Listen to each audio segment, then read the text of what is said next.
We'll get it together. We will work whatever we need to work out together right now. Have you ever had a forced entry for eviction? They possibly have access to grenades and explosives. Mr. McGraw! Shots fired! Shots fired! Lizzie, can you get out? No. Radio, we got an officer stuck. Bring a few of those rifles from the armory, ASAP. Bring all of them. This is exactly how shootings go down doing like this. When police officers in Euclid, Ohio assist with a routine eviction, they have no idea that they're walking into a deadly confrontation with a man who has no intention of leaving the property.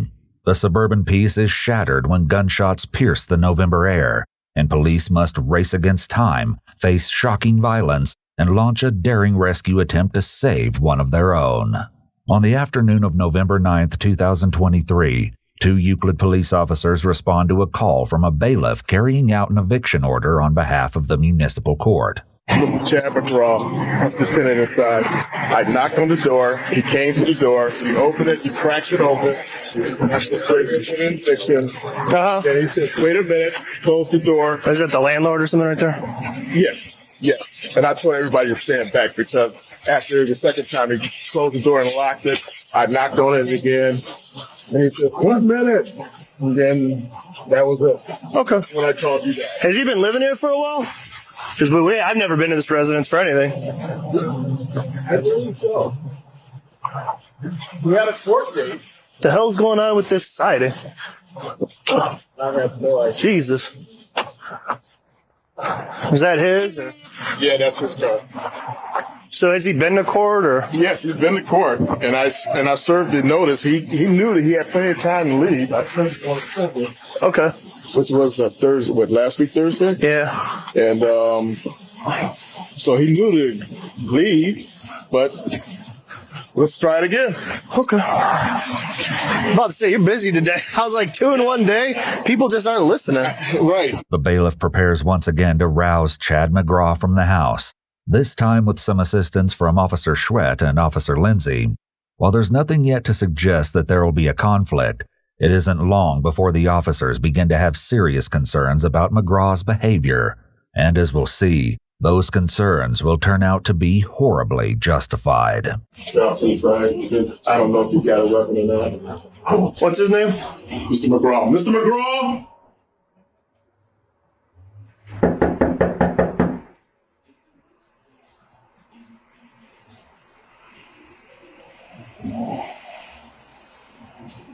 Hello, Mr. McGraw.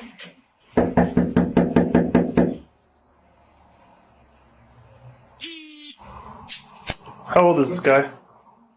He looks like he's probably in his 70s. Okay. Hey, he's at the top. Hold on.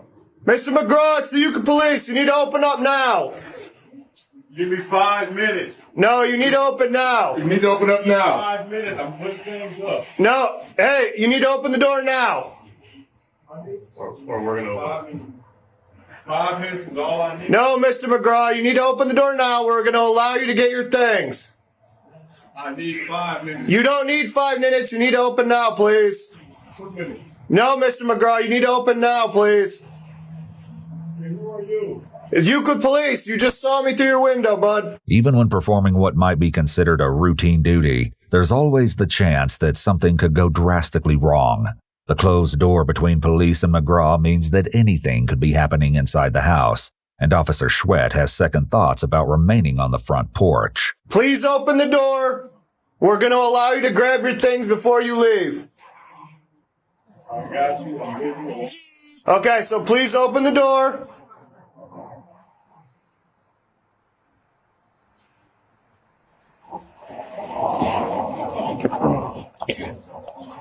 We will work things out with you. I don't like Please being got up to open there. the door right now so we can talk this over. Just watch the door. I'll watch this window. Through the door, McGraw tells the officers that he's got something to finish before he can come out to talk. You're writing something? No, open the door now.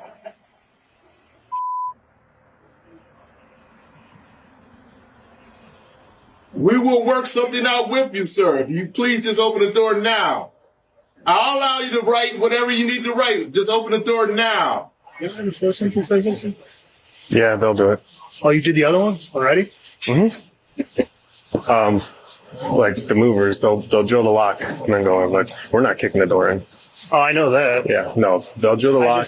I just don't feel comfortable with this situation. That's all. No, it's not a good What he said. situation. You didn't say nothing. I mean, I got a locksmith or a guy that can drill the lock out. I know. If you want, but It's a safety thing for me. but he's writing a letter. That's the concerning part. Right. You think he might want to snuff himself out? That was my first thought. With that implied threat now having been spoken aloud, Officer Schwett raises a question that could have a grave impact on the situation. Does the landlord know if there's any weapons or anything in here? No. Can you go ask him? Okay, just be advised. Male's refusing to open the door. Oh. What the f*** was that? Is that a gunshot? No. Truck bed. Oh, I was about to say, I was like, here we go. Not gonna lie, that sounded like a muffled gunshot for a second. I was like, oh, If this call seemed typical when it began, McGraw's antics have elevated the potential threat. Officer Schwett flags down a neighbor to see if he can get a better picture of who it is they're dealing with. Hey, sir. Yeah. Do you know your neighbor at all? Very little. What's up? No, we're just here for an eviction. He's refusing to open the door. I didn't know if you knew him, that's all. Yeah, I mean, I've talked to him several times, but... Friendly guy? Huh? Friendly? Yeah. Older? Yeah. Okay. Appreciate it. Yep. They have no idea if any weapons are on. He said the neighbor said he's like an older, friendly dude. He just told me to hold on. He keeps saying that, though. You know? The information from the neighbor is encouraging, but it's not much to go on. Officers must remain alert because as long as McGraw is hidden inside his house, there's still the potential for things to take a nasty turn. After waiting for more than 8 minutes, officers decide they've given him long enough. I need you to come to the door. We're going to open it, okay? With a locksmith heading toward the house, the police give Chad McGraw one last chance. Officer Schwett approaches while Officer Lindsay crosses the door to stand on the other side. Mr. McGraw, we need you to answer the door or we're coming in. No more minutes. Mr. McGraw, we're coming in if you do not open this door. Do you understand me? Hold on. No. We're not holding on anymore. You need to open the door, please. We got a lot of equipment. Come to the door now.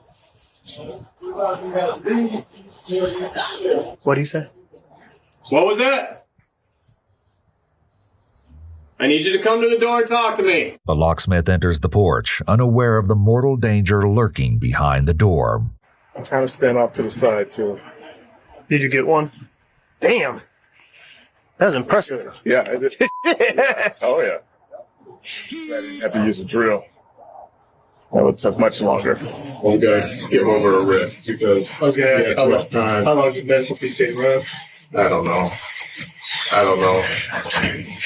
The locksmith exits, but what the officers don't know is that McGraw has been waiting for this exact moment. Just open and let it breathe. Ready? Yep. Mr. McGraw! Out! Shots fired! Shots fired!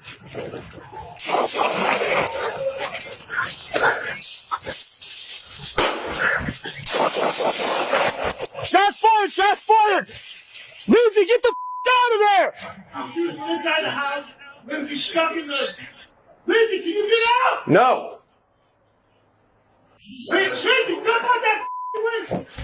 Hold on! Lindsay, hold on! Radio, we got an officer stuck.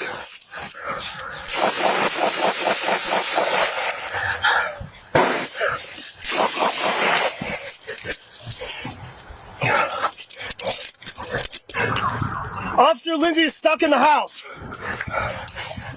I do not have eyes on the male. He's somewhere in the house shooting at us. As the officers struggle to nab the shooter, he starts blasting FJB Nobody Likes You on his speakers. Lindsay, can you hear me? I can hear you. I can hear you. I cannot get out. Lindsay! 4-3, I can hear you. Where are you? I'm still on the porch. Okay, listen. I am going to lay down fire and then you run the out. Negative. With Officer Lindsay in an inescapable trap, backup begins to arrive on the scene. They're heading into a treacherous situation, but have no idea of what horrors truly await them at the home of Chad McGraw. Right here, we got it on this stuff. It's going on behind right here. All right, what we got? We're going. And he's stuck in the porch, right? All right, I'm moving up. Let's go. Are you sick? Front porch right here. We got one with the front door open. Right where Scott's at. I'm moving up to the van. There's too many people. All right, go. Buddy, at the station, bring a few of those rifles from the armory, ASAP. Bring all of them. A massive police response is gathering on the street, but every second is an eternity for Officer Lindsay. I'm in the porch. The only way out is crossing the front door, which I am not doing.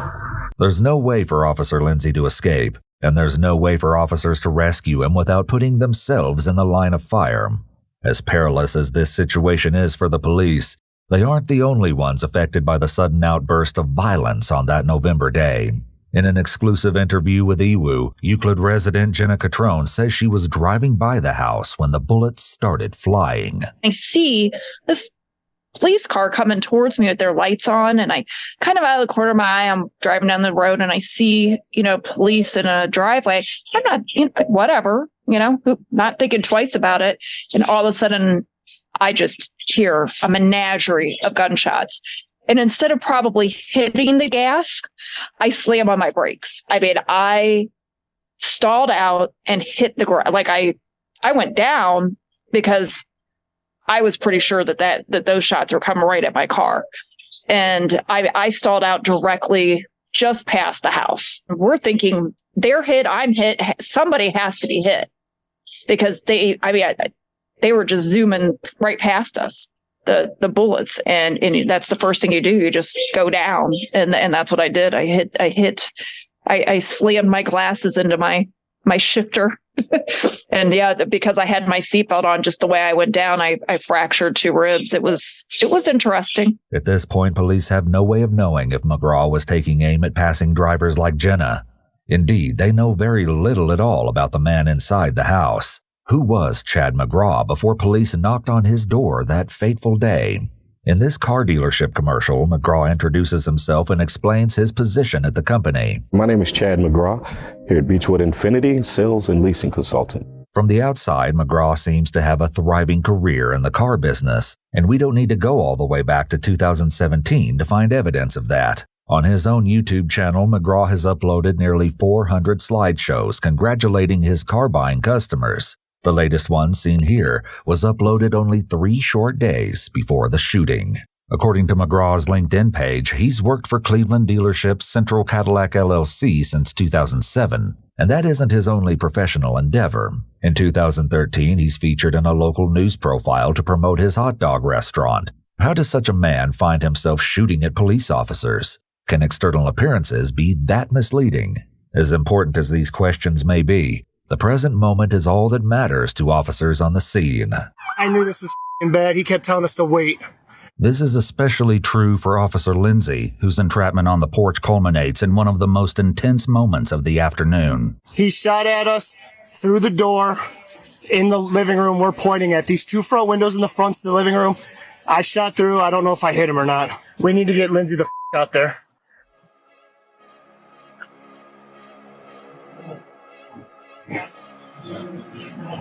On your stick. Hey, if you have the shield, do we want to move up and grab him? Lindsay is in this corner. Lindsay is in this corner right here. Okay. Well, we're really set up right here to get shot in the face. So I say we grab him and get out. What do you think? Could you tell it was rifle or handgun? It's that big hole right there, dude. I don't know. We just got blasted with and we backed the up and he got down. I don't know if I'm hit. I don't think so. Hit all over me. I'm gonna check you, okay? Yeah. I don't feel like I'm bleeding or anything.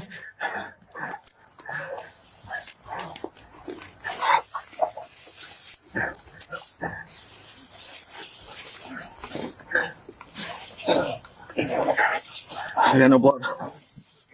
As bad as the situation is, the officers get information that could turn an already perilous scene into something much worse. Did they say grenades in this house? Yeah. This guy sounds like he doesn't have any CCH, pretty much. That's like that, or is he a veteran? We don't really have history from him, but I just heard Sergeant Ellington say something about grenades and explosives and multiple firearms. The idea that McGraw is holed up in his home with explosives adds a layer of immeasurable threat, not only to the responding officers, but anyone in the immediate vicinity. Knowing that another round of violence could erupt at any moment, an officer attempts to evacuate McGraw's next-door neighbor. Hello. The person next to us just shot at us a bunch. Oh my god. Okay. We'd like to get you out of the house. Do you mind coming over here, getting into your car and getting ready to go? Yeah. Okay. Yeah, take a few minutes. Thank you. Yep. Okay. Thanks. As Officer Gilmer tries to get the woman and her children to safety, more information comes over the radio about the suspect. Court confirmed Chad McGraw, 4/14/71, 51-year-old male, 5'10", 200 pounds. He is a black male, and he was evicted today. Yeah, we know that one. Was that him?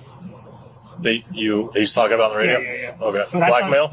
Yeah, I thought the dude, Our department doesn't have any issue with him. I thought the dude was in like his cell. Other than a single arrest for a dog bite in August of 2022. There's no criminal history that would foreshadow the day's events, but McGraw did have a couple of minor run-ins with the law the previous year. Both of them concerned his bulldog Max attacking postal workers in the yard. In the second incident, McGraw told officers that he needed a protective dog like Max because of, quote, the violence that regularly occurs in Euclid. It is, of course, McGraw's violence that has caused the chaos on this November day. Not trying to rush you, but we gotta go now. We're going right now. All right, let's go. Come on. Come on, Kai, we gotta go. Come on, Kai. Sorry. Hello. Can you say hi? Hi. With them shooting at us already? Yeah, I didn't. We don't want a bullet to come through your house. Yeah. I didn't hear anything. Yeah, he shot a bunch. Officer Gilmer tries to get the neighbors out of harm's way, even as swarms of law enforcement officials descend on the street. Drive right through the yard around that police car.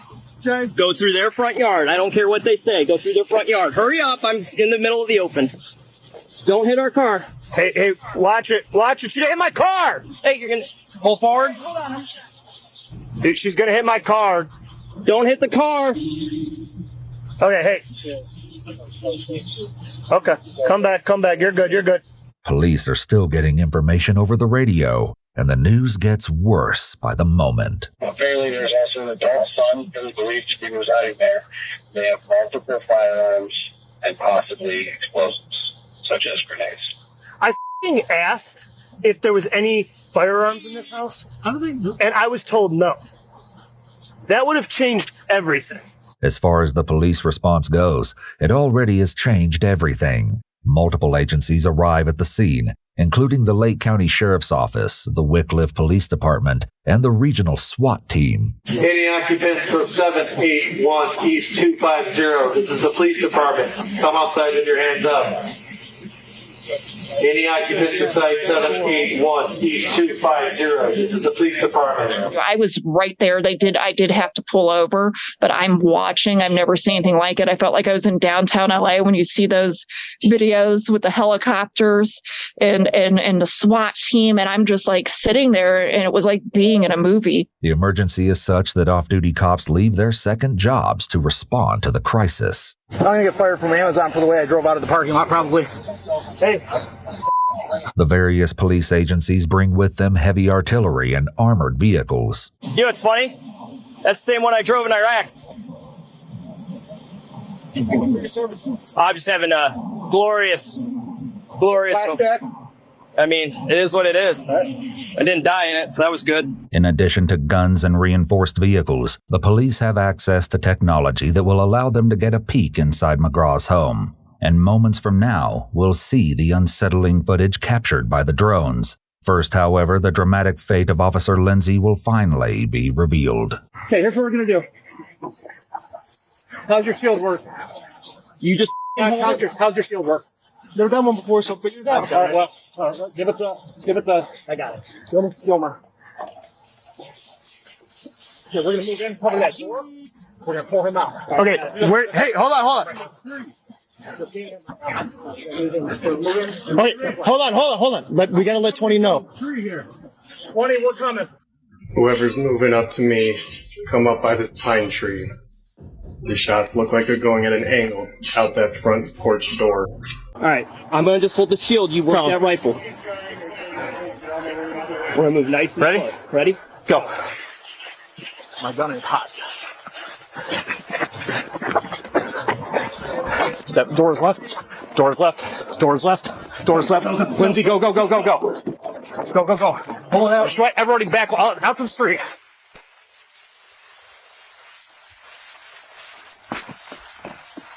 Hey, let's get out of here. Go, come on, go. Go! Behind the shield.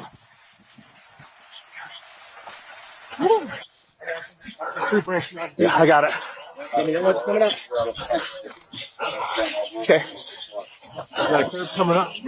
Watch your step curb. Guys, get on me.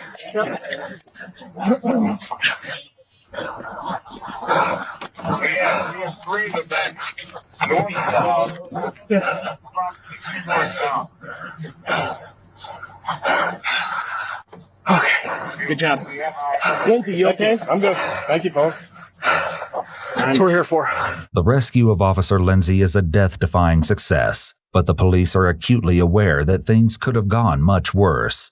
McGraw didn't fire upon them as they extracted Lindsay, and now it's up to the drone to find out what is actually going on inside the house. Can you see that door at all? The door's partially open. Yeah.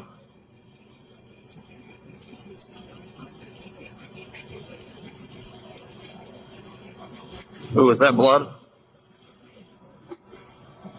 No, I think that's that. The holes through the wall and wallpaper. Yeah, it might be. Oh, is that on the floor? Yeah. I gotta stop recording and I gotta switch to.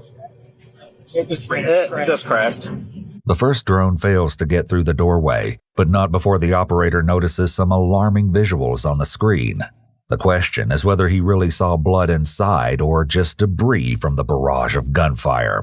It'll take a second drone to find the answers. Here's the actual camera footage from the drone they sent inside the house. Is that glass or blood? That's glass. Alright, some drywall maybe. I'm watching over your shoulder here. Best I can.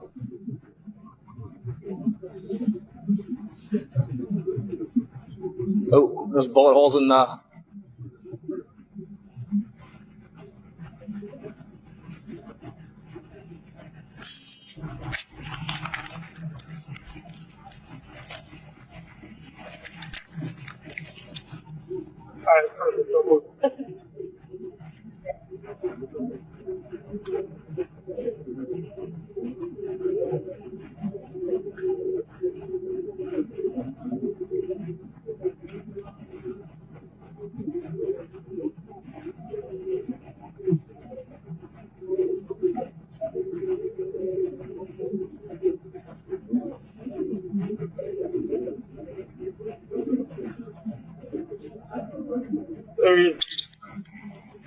.309. Jansen? I got blood. We have a subject down in the kitchen and a pool of blood. With the help of their technology, the officers know that Chad McGraw is no longer the threat he was when they arrived. Still, there are rumors of explosives and an adult son who could be inside the house. And even though McGraw himself appears to be deceased, they can't be sure the danger has truly passed. We supposed nobody else in the house? There could be one other person in the house. To help clear the house and confirm that McGraw is no longer a threat, the police send a robot inside to survey the interior. Moving. Yeah. Let's get that. Right. You want me to hit him? Yeah, go bump his arm.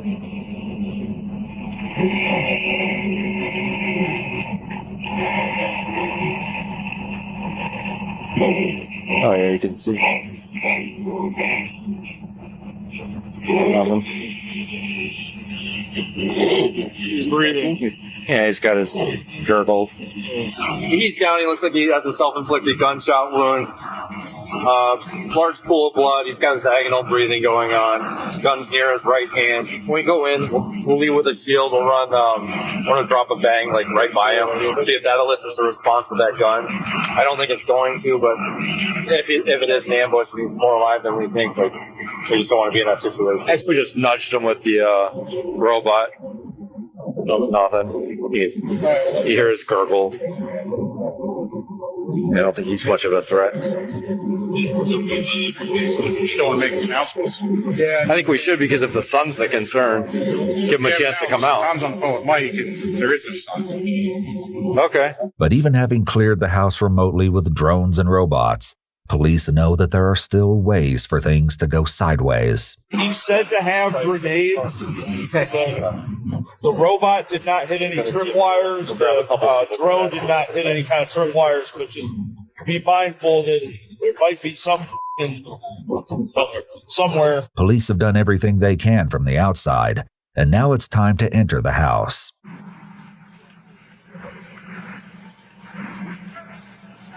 Stairs. There's right. Thank you.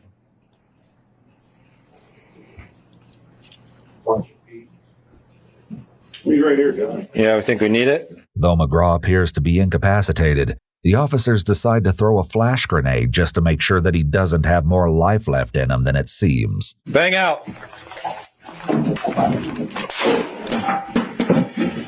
Nothing. I'll secure that gun. You got him? Okay. Gun secure.